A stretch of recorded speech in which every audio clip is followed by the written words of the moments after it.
Hello everyone, and welcome back to Fascinating Disasters, the channel where we explore the most mysterious and tragic events in history. Today, we're going to take a look at one of the worst mid-air collisions ever recorded.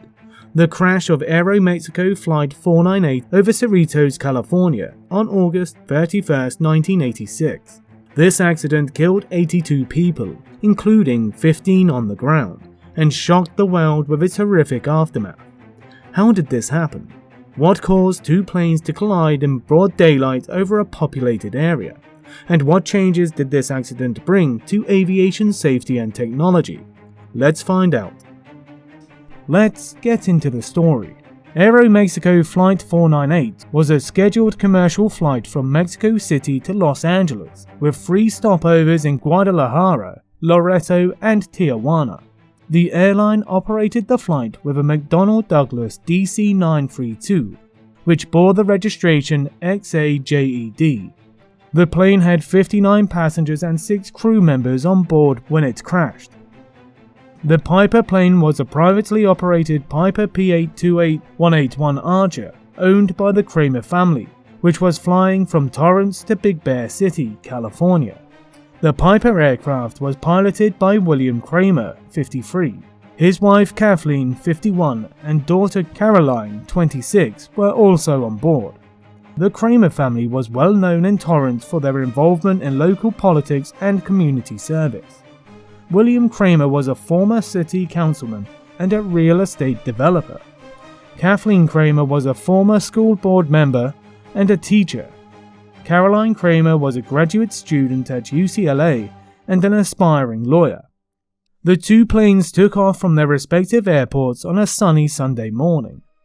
The weather was clear and calm, with no significant clouds nor winds.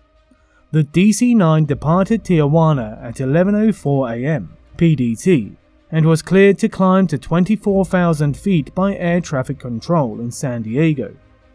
The Piper departed Torrance at approximately 11:40 a.m. PDT and was cleared to climb to 2,500 feet by the ATC in Hawthorne. The Piper pilot didn't file a flight plan or request radar service from ATC. He was flying under usual flight rules, which meant he was responsible for avoiding other aircraft by simply looking out of the window. At 11:46 a.m., the DC-9 contacted the ATC in Los Angeles Center, LAX, and was instructed to descend to 10,000 feet. The DC-9 acknowledged the instruction and began its descent. At 11:48 a.m., the Piper contacted the ATC in Riverside Approach and requested permission to enter Los Angeles Terminal Control Area, TCA airspace.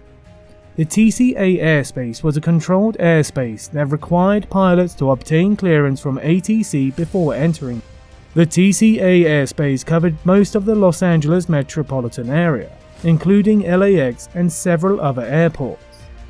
The Piper pilot wanted to enter the TCA airspace to fly over Disneyland, which was his daughter's favorite destination.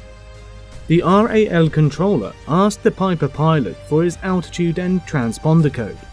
A transponder is an electrical device that sends signals to the ATC radar screens, identifying the aircraft's position, altitude, speed, and direction. The Piper pilot replied that he was at 6,500 feet and that his transponder code was 1200. However, he failed to mention that he had an altitude encoding transponder, a Mode C, which could automatically report his altitude to ATC without him having to say it verbally. The RAL controller didn't notice this either. He assumed that the Piper had a non-altitude encoding transponder, a Mode A, which only reported its position but not its altitude. The RAL controller then told the Piper pilot to stand by for clearance into TCA airspace. He said he would call him back shortly. However, he didn't give him any instructions to maintain his altitude, nor to avoid the TCA airspace until he got clearance. He also didn't warn him of any traffic conflicts in his vicinity. The RAL controller was busy with other tasks and didn't pay attention to the Piper's position on his radar screen. He didn't realize that the Piper was climbing above 6,500 feet and was heading directly towards the DC-9's flight path. At 11:52 a.m., as the DC-9 was descending through 6,600 feet, it collided with the Piper over Cerritos, a suburb of Los Angeles. The Piper had climbed to 6,870 feet and was flying at 140 knots. The DC-9 was flying at 250 knots. The impact severed the tail section of the DC-9 and plunged into a residential neighborhood. The Piper also crashed into an unoccupied playground at Cerritos Elementary School. Both planes exploded on impact, creating a massive fireball and debris field. 5 homes were destroyed and 7 were damaged. All 64 people on board the DC-9, all 3 aboard the Piper, and 15 people on the ground died in the accident. 8 more people on the ground sustained minor injuries. The collision was witnessed by hundreds of people on the ground and in the air. Some of them captured the accident on video or audio recordings. One of them was John Livery, a sound engineer who lived near the crash site. He had a microphone set up in his backyard to record bird sound. He captured the sound of the collision and the screams of the victims on his tape recorder. Another witness was David Hoffman, a pilot who was flying a Cessna 172 near the accident area. He saw the DC-9's tail falling off and the Piper spinning out of control. He reported the accident to ATC and circled over the scene until emergency services arrived. The accident of Aeromexico Flight 498 was one of the worst aviation disasters in US history at that time. It was also one of the most shocking and tragic events for the people of Cerritos and Los Angeles. The accident left behind a scene of devastation and grief that haunted many for years to come. The National Transportation Safety Board, the NTSB, launched an investigation following the accident. It found that the Piper plane had entered Los Angeles Terminal Control Area airspace without the required clearance. The NTSB determined that the probable cause of this accident was the limitations of the air traffic control system to provide collision protection through both air traffic control procedures and automated redundancy. The NTSB also found that neither plane had a traffic collision avoidance system, a TCAS, which could have alerted them of each other's presence. The NTSB recommended several changes to improve air traffic control procedures, equipment, and training to prevent similar accidents occurring in the future. The accident of Aeromexico Flight 498 had a lasting impact on aviation safety and public perception. It prompted the FAA to mandate TCAS on all commercial aircraft by 1993. It also led to the creation of a new radar system called Mode C Intruder Alert System, the MCIAS, which could detect unauthorized aircraft entering controlled airspace. Additionally, it raised awareness of the dangers of mid-air collisions among pilots and air traffic controllers.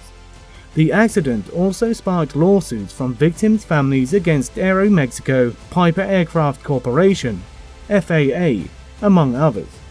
The accident also received extensive media coverage and public attention, as it was one of the worst aviation disasters in US history at that time.